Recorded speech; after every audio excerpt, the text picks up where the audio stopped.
নমস্কার বন্ধুরা, astro and বাস্তুকথা চ্যানেলে আপনাদের সবাইকে স্বাগত। বন্ধুরা, এই চ্যানেলের প্রত্যেকটি ভিডিও বাস্তুশাস্ত্র মেনে ও গ্রহের গোচরের উপর ভিত্তি করে এবং সেরা জ্যোতিষশাস্ত্রীয় গণনা ও বিশ্লেষণের পরে প্রস্তুত করা হয়েছে। বন্ধুরা, আজকের ভিডিওতে আলোচনা করব 2024 সালের কৌশিকী অমাবস্যা কবে পড়েছে এবং তার দিনক্ষণ এবং বিশেষ মাহাত্ম্য নিয়ে।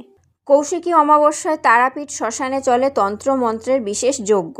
বৌদ্ধ ও হিন্দু তন্ত্রে এই দিনের একটি বিশেষ মাহাত্ম্য আছে। তন্ত্রমতে এই রাতকে তারা রাত্রিও বলা হয়। হিন্দু ধর্মে বিভিন্ন তিথিতে মা কালীর বিভিন্ন রূপে পূজা করা হয়।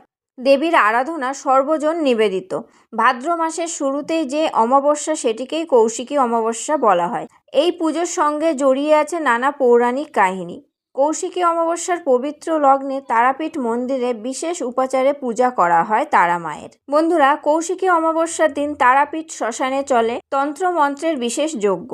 বৌদ্ধ ও হিন্দু তন্ত্রে এই দিনটির একটি বিশেষ মাহাত্ম্য আছে। তন্ত্রমতে এই রাতকে তারারাত্রিও বলা হয়ে থাকে।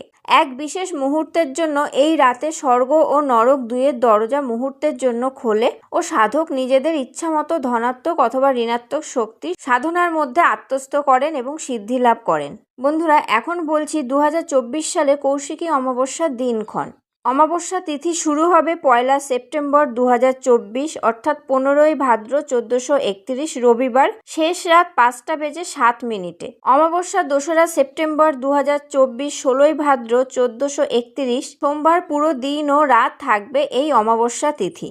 অমাবস্যা তিথি সমাপ্ত হবে 3রা সেপ্টেম্বর 2024 17ই ভাদ্র 1431 মঙ্গলবার সকাল 6:31। বন্ধুরা, এবার বলছি কৌশিকী অমাবস্যার মাহাত্ম্য নিয়ে। কথিত আছে সাধক বামাখ্যাপা 1274 বঙ্গাব্দে কৌশিকী অমাবস্যায় তারাপীঠ মহাশ্মশানে শ্বেত শিমুল বৃক্ষের তলায় সিদ্ধিলাভ করেছিলেন। ধ্যানমগ্ন বামাখ্যাপা এদিন তারা মায়ের আবির্ভাব পান। এছাড়াও শোনা যায় এই তিথিতে কৌশিকী রূপে মা তারা বিশেষ সন্ধিক্ষণে শুম্ভ ও নিশুম্ভ নামক অসুরদের দমন করেছিলেন। সেই নাম থেকেই কৌশিকী অমাবস্যা নামটি এসেছে। বন্ধুরা, এখন বলছি কৌশিকী অমাবস্যার পৌরাণিক ইতিহাস। মা তারা হলেন দশ মহাবিদ্যার তৃতীয় মহাবিদ্যা। কৌশিকী তারই আর এক রূপ। মার্কণ্ডেয় পুরাণ মতে একসময় মহিষাসুরের অত্যাচারে দেবতারা অতিষ্ঠ ছিলেন।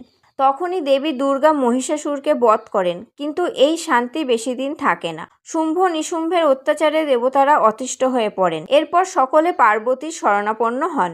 দেবতাদের রক্ষা করতে মা মহামায়া তার ইচ্ছা শক্তি জাগ্রত করে এক দেবী মূর্তির জন্ম দেন। দেবী কৌশিকী অজনী সম্ভবা ছিলেন। সেই কারণে কৌশিকী দেবী শুম্ভ ও নিশুম্ভকে বধ করেন। যুদ্ধকালীন সময়ে দেবী কৌশিকীর শরীর থেকে হাজারো যোদ্ধা মাতৃকাকুল সৃষ্টি হয় এবং তারাই সমগ্র অসুর কুলকে বিনাশ করেন। এই ঘটনাটি ভাদ্র মাসের অমাবস্যায় ঘটে, তাই পরবর্তীকালে এটি কৌশিকী অমাবস্যা নামে পরিচিত। বিশ্বাস অনুযায়ী কৌশিকী অমাবস্যা তিথিতে বিশেষ পুজোয় অংশগ্রহণ করে দ্বারকা নদীতে স্নান করলে জীবনের সব পাপ থেকে মুক্তি মেলে। এদিন সঠিক উপায়ে তন্ত্রক্রিয়া সম্পন্ন করলে জীবনের সমস্ত বাধা বিপত্তি কেটে যায় সহজেই। এই কৌশিকী অমাবস্যার দিন হাজার হাজার ভক্তরা ছুটে যান তারাপীঠ মন্দিরে। বন্ধুরা, আজকের ভিডিওতে আলোচনা করলাম 2024 সালের কৌশিকী অমাবস্যা কবে হবে এবং তার মাহাত্ম্য এবং দিনক্ষণ নিয়ে। আজকের ভিডিওটি আপনাদের কেমন লাগলো অবশ্যই কমেন্ট করে জানাবেন। ভালো লাগলে লাইক ও শেয়ার করবেন এবং আমার চ্যানেলটি সাবস্ক্রাইব করে অবশ্যই বেল বাটনটি প্রেস করে দেবেন পরবর্তী ভিডিও নোটিফিকেশন পাওয়ার জন্য। আপনারা সবাই ভালো থাকবেন, সুস্থ থাকবেন। ধন্যবাদ।